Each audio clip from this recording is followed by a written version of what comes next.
Hello and welcome back to the Nerdy Scribbler. As always, I'm your host, Anthony D'Elia, and today I will be drawing Kratos from the God of War game. Oh yeah. I gotta say, I bought the game and I love it, and I haven't beaten it yet, but I figured I'd give my 2 cents since y'all love just hearing me talk.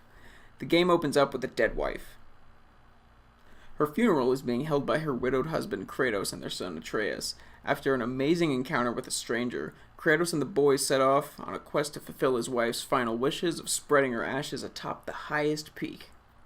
This simple quest turns into a grand adventure as father and boy traverse the winding roads of Midgard. The environments in this game are breathtaking and always fun to explore. You've got twisting caves and massive cliff sides that are all interwoven together to make this world feel full and engaging. And you know what's really engaging? You know what? Do you know what's really engaging? The combat. I was nervous at first, but, I was thinking that the combat was going to be slowed down and tedious, but guess what? I look forward to every encounter. It can be daunting at first, especially if you're playing on the higher difficulties to start out, which I made the mistake of, but you only get better with practice, and each fight can be as fun as you make it. The enemies, they're a little lackluster in their designs, with most of them just being reskins of former enemies or just bigger versions of other ones, but their unique abilities and the way they're used together makes combat feel exciting and fun as you tear through them with your Leviathan axe. And, okay, guys, girls, everyone else, the new axe is a joy to use, and I never got tired of throwing it and recalling it like I was Thor. I'm sure everyone's heard that a million times before, but this is what it feels like. You feel like the Norse god Thor, just throwing your weapon, calling it back. It's the best thing ever. But all the combos and tricks you pull off during combat with it, it makes it one of the most memorable video game weapons I've used in a long time. Also, Atreus is way capable, and he'll help you out. Like, he'll alert you of danger. He'll, choke enemies, or just jump into the air like a ninja and, pulls back the bow and oh, it's great. But he will always follow your commands should you give them, thus making combat how you choose. So making combat how you choose is all based off of the new RPG elements, and they were a great addition to the series, much needed. No more like hack and slash. You kind of have to take your time, or you don't. It's all about how you choose. I chose to go the strength route, which is similar to my character in D&D, but I look forward to playing the game over and over again to try out different playstyles.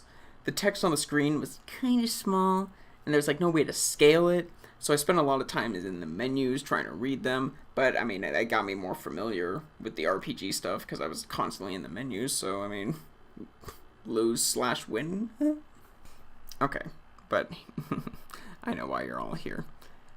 The boss fights, right? These things are the crowning jewels of the God of War series.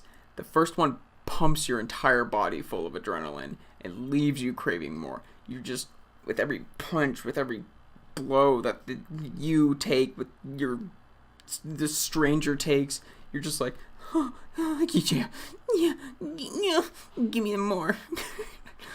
Wait, you sound like that. Kratos doesn't sound like that. He's more like, alright. But don't worry, alright. So the bosses are never too far apart, and the set pieces they bring to the table leaves your circle button nice and mashed. Yeah, that's what I'm drawing here. Circle rage, right?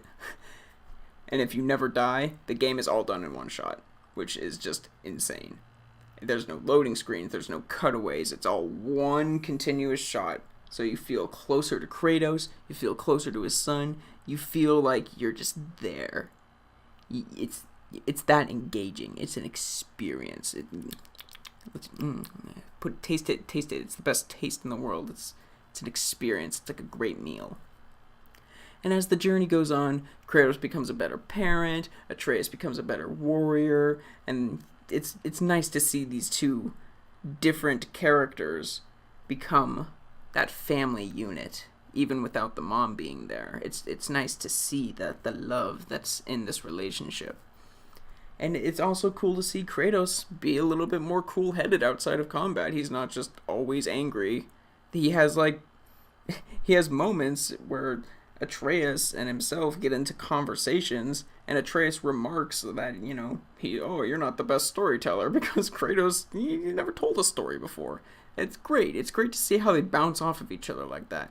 Alright, but enough talking. I need to go play it. I'll see you Scribblings next time. Peace.